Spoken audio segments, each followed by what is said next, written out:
Vladimir Poutine aime présenter, lui-même comme un leader fort. qui contrôle totalement la Russie. La liste de vos opposants politiques qui sont morts, emprisonnés ou incarcérés est longue. Mais récemment, la façade de Poutine s'effondre. Alors ma question est, Monsieur le Président, de quoi avez-vous si peur? Poutine a pris le pouvoir en 1999 et l'a toujours. Pas parce que les gens l'aiment, mais parce que tous ceux qui ont osé le défier ont été réduits au silence de manière mystérieuse, à l'exception d'une personne qui a juré de le renverser. À la fin des années 2000, une personne étrange a brusquement dominé les gros titres. Il s'opposait à Poutine avec des faits, et de la logique, pas par les armes ou la trahison. Il eut bientôt des milliers de partisans fidèles, à tel point que beaucoup d'entre eux n'avaient même pas peur de risquer leur vie pour lui. Il commençait à devenir trop dangereux pour être ignoré, et Poutine savait qu'il était temps de l'écarter du chemin. Poutine a employé des méthodes sordides pour l'éliminer. Mais il a survécu à presque toutes, étant plus intelligent que ce que tout le monde croyait. Cette légende s'appelait Alexeï Navalny. Son nom va agacer certains, qui tenteront de baisser la note de la vidéo dans l'algorithme. Vous pouvez contrer cela en cliquant sur j'aime. Merci. Navalny a débuté son activisme politique en 2004 contre le développement excessif à Moscou, puis s'est tourné vers la dénonciation de la corruption dans les entreprises publiques. En 2008, il s'était fait connaître pour ses enquêtes sur la corruption chez Gazprom et Rosneft, publiant ses résultats détaillés sur son blog et des plateformes médiatiques. En 2010, Navalny a fondé Rospil, une initiative anticorruption gérée par des avocats qui examinaient les dépenses publiques et contestaient les abus devant les tribunaux. Cette organisation a jeté les bases de son projet plus ambitieux. En 2011, il a fondé la Fondation de lutte contre la corruption, appelée Fondation de lutte contre la corruption. Retenez ce nom, Fondation de lutte contre la corruption, car cela allait devenir le pire cauchemar de Poutine. Le Fondation de lutte contre la corruption est devenu le principal outil de ses enquêtes sur la corruption au sein de l'élite politique russe. Et il a trouvé un moyen simple mais génial de diffuser le message rapidement. Le Fondation de lutte contre la corruption produisait des enquêtes minutieusement documentées, diffusées principalement sur YouTube, recueillant des dizaines puis des centaines de millions de vues, tout en contournant le contrôle total du Kremlin sur les médias traditionnels. Le problème pour le régime était que ces révélations n'étaient pas seulement locales. Le Fondation de lutte contre la corruption publiait de grands documentaires d'investigation qui frappaient directement au cœur du régime. En 2015, l'enquête Chaïka a lié les fils du procureur général Yuri Chaïka au crime organisé et à la fraude. En 2017, le documentaire « Il n'est pas un diamant pour vous » a révélé la corruption présumée de l'ex-premier ministre Dmitri Medvedev. Il a organisé de grandes manifestations anti-gouvernementales en Russie. Ces manifestations de 2018 ont conduit à 257 arrestations dans tout le pays. L'arrestation des participants par la police a permis de contrôler aisément les manifestations non autorisées. Navalny le savait et a donc recentré ses efforts sur des méthodes contre lesquelles Poutine était impuissant. Et bientôt, il a trouvé une surprise désagréable. Le 19 janvier 2021, 2 jours après le retour et l'arrestation de Navalny en Russie, son équipe a publié l'enquête la plus explosive de l'opposition russe. Le documentaire de 2 heures, intitulé « Le palais de Poutine, histoire du plus grand pot de vin du monde ». Il était narré par Navalny lui-même, enregistré avant son départ et diffusé alors qu'il était en prison, faisant face à un avenir incertain. L'enquête alléguait l'existence d'un complexe secret sur la côte de la mer Noire, près de Galenchik, construit exclusivement pour Vladimir Poutine pour un coût de 135 milliards de dollars, basé sur des plans architecturaux divulgués, des factures et des témoignages de lanceurs d'alerte. Le documentaire a révélé ce que Navalny a appelé le plus grand pot de vin de l'histoire, un vaste système de corruption impliquant le cercle d'oligarques proches de Poutine, des dirigeants pétroliers d'État et des milliardaires ayant financé la construction contre des contrats lucratifs. L'ampleur de la propriété était stupéfiante. Le domaine couvrait 7800 hectares, soit environ 19 300 acres, ce qui le rendait 39 fois plus grand que la principauté de Monaco. La résidence principale seule couvrait 17 691 mètres carrés. Des images aériennes montrent un manoir classique crème à 2 étages, relié par des tunnels creusés dans la montagne à la mer Noire. En dessous, l'enquête a documenté chaque minuscule détail que personne n'aurait pu imaginer. Elle a révélé 824 brosses et toilettes, et des porte-papiers toilettes tout aussi coûteux installés dans tout le palais. Ces objets hors de prix sont devenus des symboles forts de la déconnexion du cercle rapproché de Poutine face à la réalité quotidienne des Russes. L'impact de ce documentaire a été immédiat et sans précédent. Dans les 2 premières heures suivant sa publication, il a atteint près de 3 millions de vues. En une semaine, la vidéo a dépassé 93 millions de vues, atteignant plus de 134 millions, devenant ainsi l'un des exposés politiques les plus vus de l'histoire. L'enquête a déclenché la plus grande manifestation nationale que la Russie ait connue depuis des années, éclatant dans plus de 100 villes, à travers le pays. Dans un acte de dérision symbolique puissant, les manifestants ont défilé dans les rues en agitant des brosses de toilette dorées en l'air. Le Kremlin n'avait qu'une seule option, regarder tout cela en silence. Le reportage a été si accablant que Vladimir Poutine a dû répondre personnellement et avec colère, ce qu'il faisait rarement face aux accusations de l'opposition. Il a déclaré catégoriquement que rien de ce qui était mentionné dans l'enquête ne lui avait jamais appartenu, ni à ses proches. Le porte-parole du Kremlin, Dmitri Peskov, a qualifié ces allégations de vieilles et assuré que Poutine ne possédait aucun tel palais. Tout cela est grâce à Navalny et à sa chance qui ont rendu cette révélation possible. Car si cette chance n'avait pas existé, Navalny aurait perdu son combat contre la mort. Ou je dirais, une mort mystérieuse. 5 mois avant que l'affaire du palais n'éclate, le Kremlin avait déjà tenté d'éliminer Navalny. Le 20 août 2022, Navalny est tombé gravement malade lors d'un vol de Tomsk en Sibérie vers Moscou. Les images de ses cris d'agonie dans l'avion ont choqué le monde entier après un atterrissage d'urgence à Omsk. Et après un bras de fer tendu où ses partisans ont accusé les autorités d'essayer de gagner du temps pour que le poison se dissipe, Navalny a été évacué par avion dans le coma vers Berlin, à l'hôpital Charité. En quelques jours, 5 laboratoires certifiés par l'Organisation pour l'interdiction des armes chimiques ont confirmé ce que beaucoup soupçonnaient. Le 2 septembre 2022, le gouvernement allemand a confirmé que Navalny avait été empoisonné au Novichok, un agent neurotoxique soviétique. La France, la Suède et l'Organisation pour l'interdiction des armes chimiques ont toutes vérifié indépendamment cette conclusion. L'emploi du Novichok était une marque claire de l'État russe, comme lors de l'empoisonnement de Sergei Skripal au Royaume-Uni en 2018. Le Kremlin a simplement nié. Les responsables russes ont nié tout empoisonnement et insinué que Navalny collaborait avec la CIA. Mais ensuite, cette tentative d'assassinat est devenue l'un des plus grands exploits du journalisme d'investigation du XXIe siècle. Le 14 décembre 2020, Bellingcat, The Insider, CNN et Der Spiegel ont publié une enquête prouvant l'implication du service fédéral de sécurité russe dans la tentative d'assassinat. Grâce au marché noir russe, des manifestes de vol et des métadonnées téléphoniques, les enquêteurs ont identifié une unité du service fédéral de sécurité d'environ 15 agents spécialisés en guerre chimique, biologique, médecine et opérations spéciales. Cette escouade secrète de poison de l'Institut de criminalistique du service fédéral de sécurité traque Navalny depuis 2017, voyageant avec lui sur plus de 30 vols qui se chevauchent. L'enquête a suivi 3 agents, Alexei Alexandrov, Ivan Ossipov et Vladimir Paniev, partis à Tomsk, où Navalny a été empoisonné. Les données mobiles les plaçaient près de l'hôtel de Navalny à l'instant clé. L'Union européenne a conclu qu'une opération aussi complexe nécessitait l'accord du bureau exécutif présidentiel, donc une approbation du plus haut niveau du pouvoir russe. Les preuves montrèrent des tentatives antérieures. En juillet 2020, l'épouse de Navalny, Yulia, est soudainement tombée malade lors d'un voyage à Kaliningrad, trouvant presque impossible de se lever, et elle ne s'est rétablie que le lendemain matin. 3 membres de cette équipe du service fédéral de sécurité avaient réservé des vols pour Kaliningrad. Le couple s'y est rendu. Les relevés téléphoniques ont montré plusieurs appels avec le colonel du service fédéral de sécurité Mekchakov avant leur vol.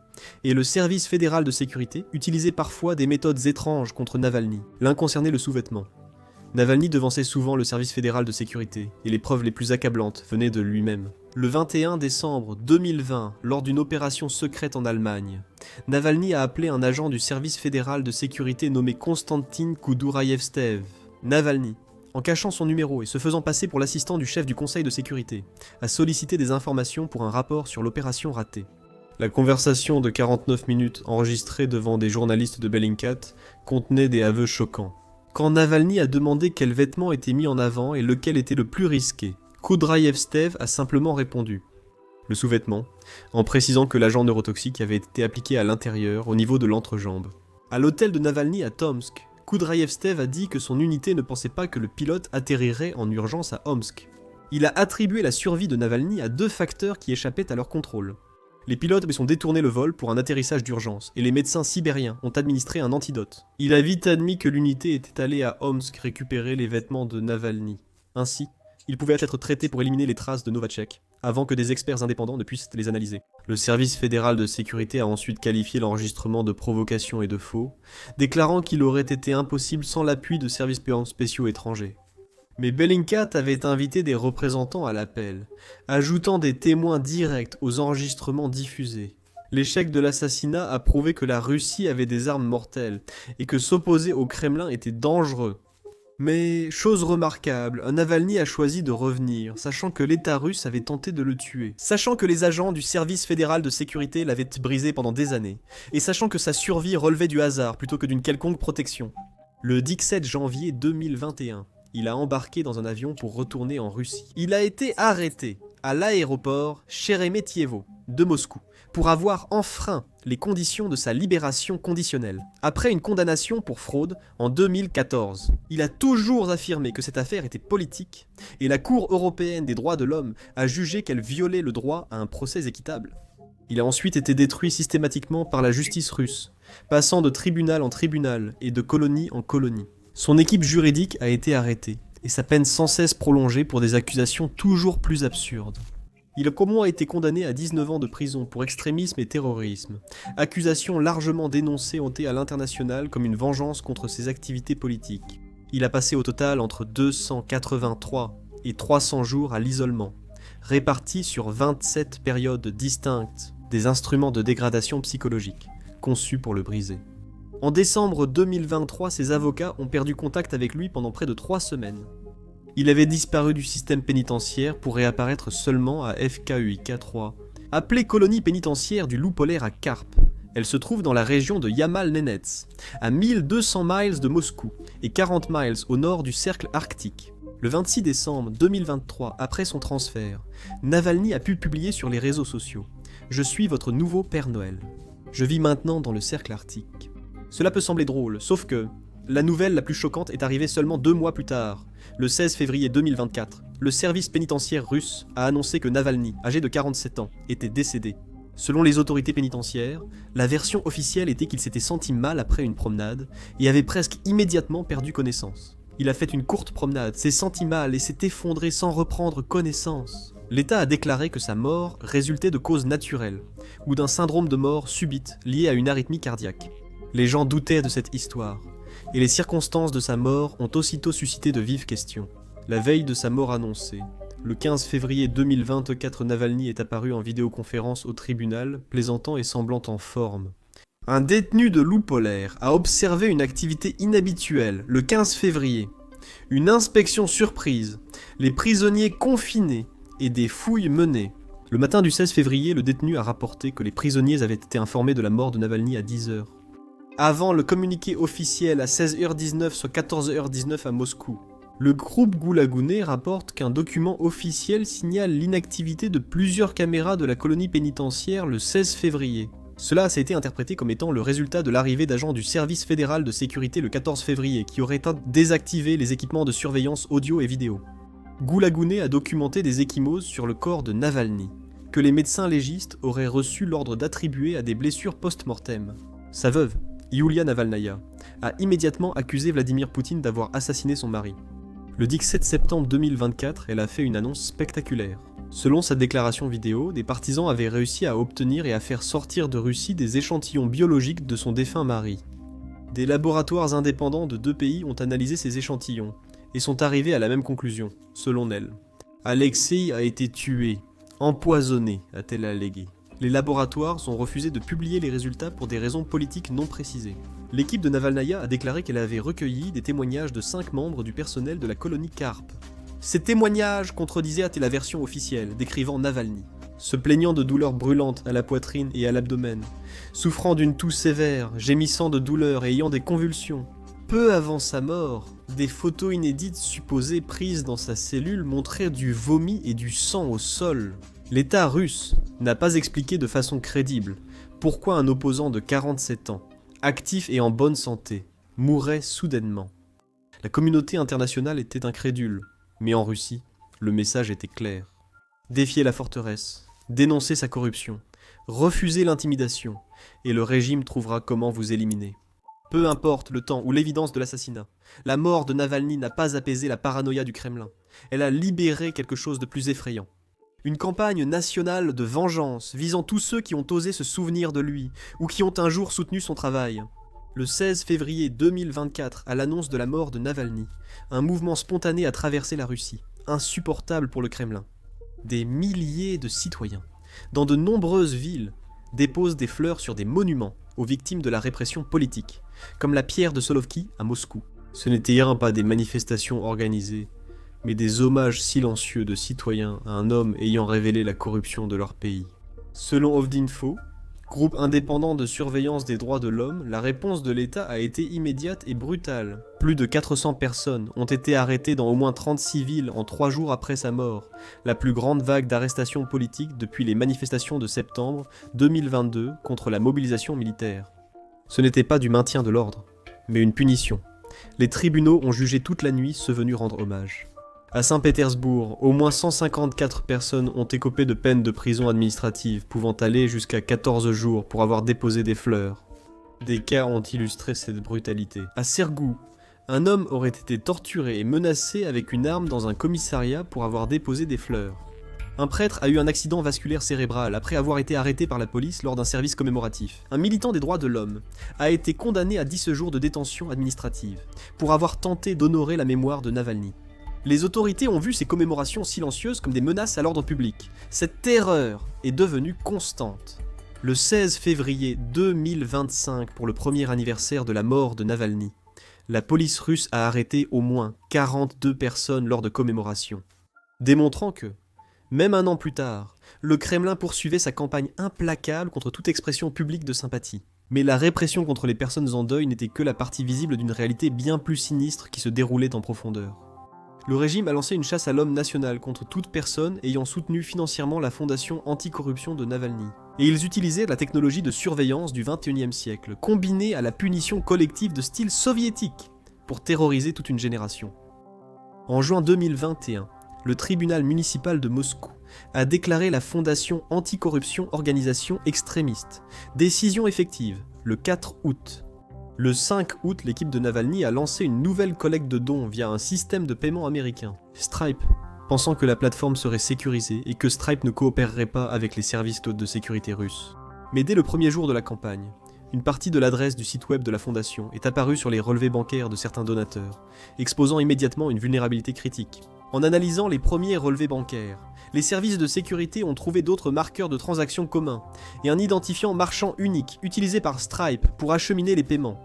Cette découverte a nettement accru le nombre de suspects, transformant une enquête limitée en une chasse à l'homme nationale.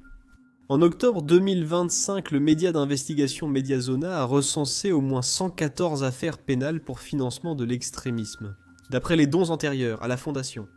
Issus des dossiers judiciaires, des communiqués des forces de l'ordre et des informations des prévenus. Les cibles n'étaient pas des militants expérimentés, mais des citoyens ordinaires, enseignants, programmeurs, folkloristes, donateurs modestes, croyant soutenir l'anticorruption. Ce qui est arrivé à Navalny a suivi le même schéma que pour Mikhail Khodorkovsky, autre opposant à Poutine. Leur objectif était le même, mais leur parcours ne l'était pas. En 1989, Khodorkovsky a fondé la banque Menatep, qui est devenue l'une des premières banques privées dans la Russie post-soviétique. Lors de la privatisation chaotique des années 1990, où l'État vendait ses actifs à bas prix, Khodorkovsky a accumulé une grande fortune via le commerce des devises et matières premières. En 1995, Menatep a acheté Yukos, la deuxième plus grande compagnie pétrolière russe, pour 350 millions de dollars lors d'une privatisation. Cela s'est avéré être un investissement extraordinairement lucratif. Khodorkovsky a modernisé Yukos en recrutant McKinsey pour restructurer la gestion et en instaurant une comptabilité transparente avec PricewaterhouseCoopers. Combinées à la hausse des prix du pétrole, ces réformes ont transformé Yukos en une entreprise extrêmement rentable, produisant près de 2 millions de barils de pétrole par jour. En 2003, Khodorkovsky était l'homme le plus riche de Russie, avec une fortune de 15 à 16 milliards de dollars, le plaçant 16e sur la liste Forbes des milliardaires mondiaux. Yukos se proclamait comme le principal défenseur de l'occidentalisation dans l'industrie pétrolière russe, se distinguant par sa transparence d'entreprise. Contrairement aux autres oligarques russes, riches grâce au Kremlin et politiquement neutre, Khodorkovsky fit un choix décisif. Il a ouvertement défié la domination de Poutine. En 2001, il fonde Open Russia, une organisation consacrée aux réformes et au renforcement de la société civile en Russie. Il a financé des partis politiques d'opposition, notamment Yabloko, l'Union des forces de droite, et même au début le Parti communiste, tout en excluant délibérément Russie unie de Poutine de son soutien. Il a pris le contrôle d'un journal respecté et a utilisé sa richesse pour soutenir le journalisme indépendant et des programmes académiques. Ces décisions ont différencié Khodorkovsky des autres oligarques, qui voyaient la richesse surtout comme un moyen de consommation et de pouvoir, pas comme un outil de changement politique. Il avait enfreint la règle non écrite de Poutine pour les oligarques. Vous pouvez garder votre richesse, mais vous devez rester complètement en dehors de la politique.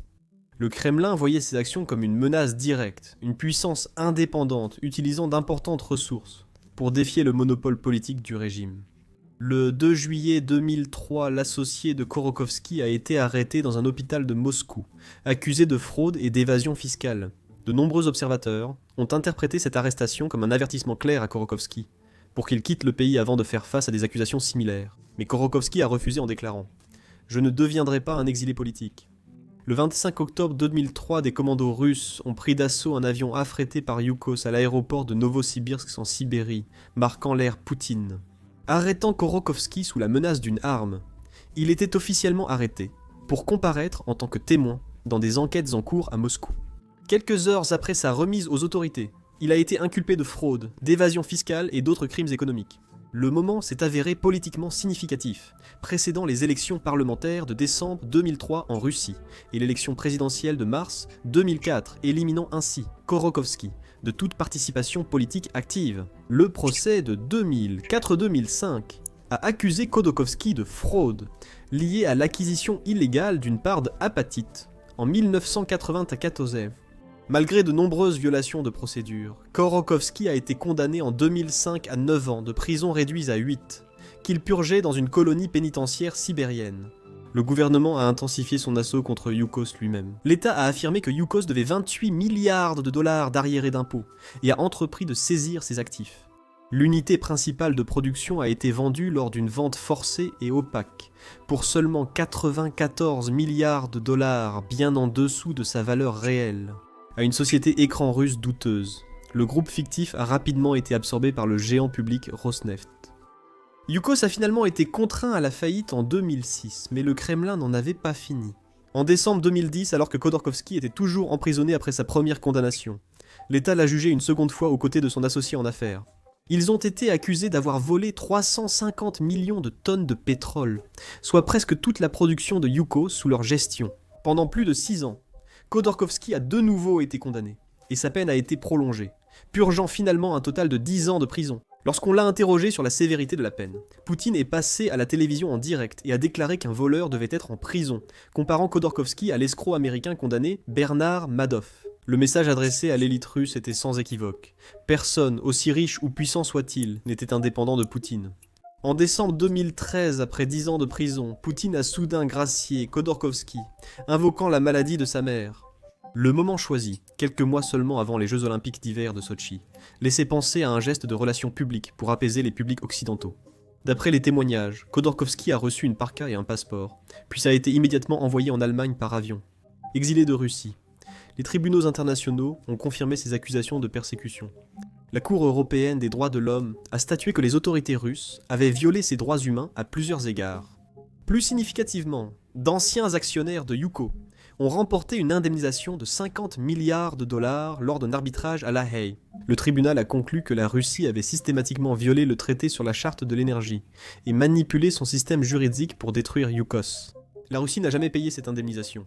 Les destins de Navalny et Khodorkovsky illustrent une politique d'État systématique d'intimidation, d'assassinat et de mort mystérieuse depuis 20 ans, ciblant toute personne menaçant réellement le pouvoir du régime. Depuis l'arrivée au pouvoir de Poutine, Au moins 10 de ses critiques éminents sont morts dans des assassinats ou des circonstances suspectes, selon une enquête qui évoque un schéma d'empoisonnement, fusillade, chute et crash d'avion, une évolution. Des opérations secrètes d'acteurs indépendants aux assassinats d'État, assumés publiquement et impunis. Le 27 février 2015, Boris Nemtsov, opposant politique et ex-vice-premier ministre, a été abattu de 4 balles dans le dos alors qu'il traversait un pont près du Kremlin à Moscou. Il est décédé quelques heures après avoir appelé à soutenir une marche contre la guerre de la Russie en Ukraine. Les observateurs internationaux ont vu son assassinat comme un tournant dans la volonté de Poutine de tuer directement des opposants majeurs. 5 Tchétchènes ont finalement été arrêtés et condamnés pour leur implication dans le meurtre, mais l'identité de la personne ayant commandité l'assassinat est restée officiellement sans réponse, malgré de nombreux soupçons pointant vers le Kremlin.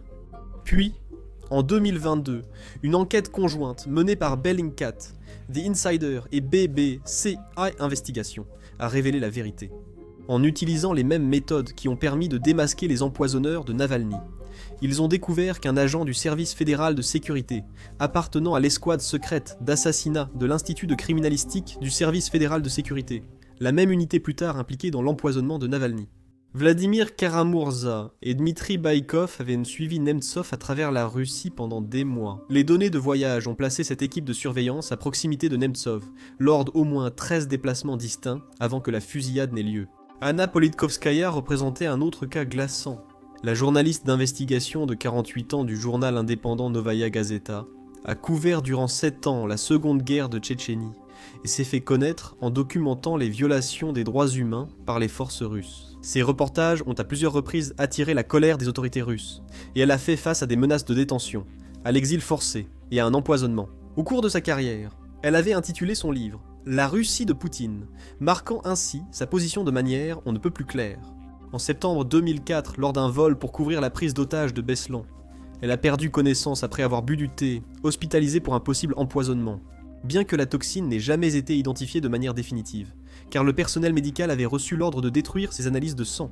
Le 7 octobre 2006 jours des 54 ans de Poutine, elle aurait été tuée dans l'ascenseur de son immeuble à Moscou. Avant sa mort, elle enquêtait sur la torture en Tchétchénie. La gestion de son assassinat par le régime a montré une impunité méprisante. 4 hommes, d'abord inculpés, ont tous été acquittés après des années d'enquête bâclée. 5 hommes ont été condamnés en 2014, mais le commanditaire reste inconnu. Puis, en novembre 2023, l'histoire a pris une tournure grotesque. Un des meurtriers condamnés, ex-policier écopant de 20 ans de prison, a été gracié par Vladimir Poutine pour avoir signé un contrat de combat lors de l'invasion russe en Ukraine. L'affaire Alexandre Litvinenko reste sans doute l'assassinat d'État le plus audacieux de l'histoire moderne. Ancien agent du service fédéral de sécurité réfugié au Royaume-Uni en 2000, Litvinenko est devenu un critique virulent, accusant le service fédéral de sécurité de vouloir tuer Boris Berezovsky. Il a coécrit un livre accusant l'agence d'avoir bombardé des immeubles russes en 1999 pour justifier la guerre de Tchétchénie. Mi-octobre 2006, Litvinenko tombe malade à Londres après avoir bu du thé, souffrant de vomissements, douleurs abdominales et diarrhée sanglante. Il est mort dans d'atroces souffrances. 22 jours plus tard, le 23 novembre, depuis son lit de mort, il a accusé Vladimir Poutine d'avoir ordonné son meurtre, puis la vérité a éclaté. Une enquête des autorités britanniques a montré qu'il avait été empoisonné au polonium-210, un isotope radioactif rare et mortel, quasiment introuvable hors d'un réacteur nucléaire d'État. Il avait reçu du poison dans une tasse de thé lors d'une rencontre à Londres avec 2 Russes. Le polonium a été retracé jusqu'à un réacteur nucléaire dans l'Oural russe et traité dans un laboratoire du service fédéral de sécurité. Ces affaires révèlent une stratégie en 2 phases. D'abord l'assassinat, éliminant la menace. La seconde phase, sans doute plus marquante psychologiquement, consiste en la célébration publique de l'impunité. Début mars 2025, OVD, Info, groupe indépendant de défense des droits de l'homme, a confirmé qu'au moins 1566 prisonniers politiques étaient détenus en Russie. L'Organisation des Nations Unies estime que le nombre réel dépasse 2000. OVD, Info suit plus de 2930 personnes faisant face à des poursuites pénales motivées politiquement. Près de 3000 Russes sont emprisonnés ou sous enquête uniquement pour leurs opinions ou actions d'opposition au régime. Rien qu'en 2024, au moins, 15 prisonniers politiques sont morts en détention. Une liste sans Alexeï Navalny, dont la mort en février 2024 dans une colonie pénitentiaire de l'Arctique a fait la une de la presse internationale. Mais ce n'était qu'un décès parmi tant d'autres restés ignorés au niveau mondial. Pendant 23 ans, Poutine s'est préparé à une révolution soutenue par l'Occident. Mais le 23 juin 2023, la menace est venue de son propre homme, Evgueni Prigojine, chef cuisinier et commandant du groupe Wagner. Pendant 23 ans, Poutine s'est préparé à une révolution occidentale. Mais le 23 juin 2023, la menace est venue de son propre homme, Evgueni Prigojine, le chef cuisinier de Poutine et commandant de l'armée de mercenaires du groupe Wagner. Après des mois à accuser publiquement le ministre de la Défense Shoigu et le chef d'état-major Gerasimov d'incompétence militaire et de la mort de ses hommes à Bakhmut, Prigojine a publié un message sur Telegram. « Nous sommes 25 000 et nous venons régler les choses. Les forces Wagner ont pris le quartier général du district militaire sud à Rostov-sur-le-Don sans violence, puis ont marché vers Moscou pour la justice. Lorsque les avions russes ont tenté de les arrêter, Wagner en a abattu au moins 13, tuant plus d'une douzaine de pilotes, puis a avancé jusqu'à moins de 200 km de la capitale, alors que Poutine qualifiait la rébellion de trahison à la télévision nationale. Après 36 heures, le dictateur biélorusse Loukachenko a négocié un accord, selon lequel Prigojine arrêterait sa marche en échange de l'amnistie et de l'exil en Biélorussie. Le 27 juin, les charges ont été abandonnées. 2 jours après, Poutine a obligé Prigojine et 35 chefs de Wagner à s'excuser au Kremlin et a saisi tous ses biens. Mais les analystes l'ont qualifié d'homme mort, car cette humiliation publique ne pouvait rester sans réponse. 2 mois après, le 23 août, le jet de Prigojine a explosé en vol, tuant les 10 personnes à bord, dont toute la direction de Wagner. Les renseignements occidentaux ont conclu à un assassinat à la bombe, tandis que Poutine, évoquant des fragments de grenades, a suggéré que les hommes de Prigojine, drogués, auraient accidentellement déclenché des explosifs. La mutinerie a été le plus grand défi à l'autorité de Poutine en 23 ans. Cela a brisé son image d'intouchable et montré que la vraie menace venait de son propre système, non des libéraux occidentaux. Prigojine a survécu à la rébellion, mais pas à ses conséquences, et l'explosion 2 mois plus tard a envoyé un message sans équivoque sur le prix à payer pour défier le pouvoir de Poutine. L'homme qui projette l'invincibilité est piégé dans un système fondé sur la peur, et cette peur est désormais en train de ronger le système de l'intérieur. La question n'est pas si Poutine craint son peuple, mais combien de temps il pourra empêcher cette crainte de se réaliser. Vladimir Poutine commande l'une des armées les plus puissantes au monde, mais en coulisses, il est extrêmement peu sûr de lui. 2 équipes de production indépendantes se surveillent mutuellement pour garantir la sécurité.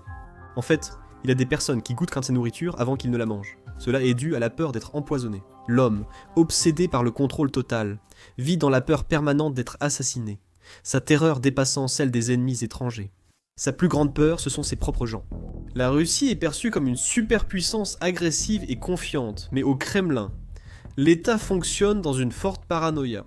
Cette mentalité de forteresse guide toutes les grandes décisions, des invasions aux répressions, et figure dans les documents stratégiques russes. Seul l'avenir dira combien de temps le régime russe tiendra.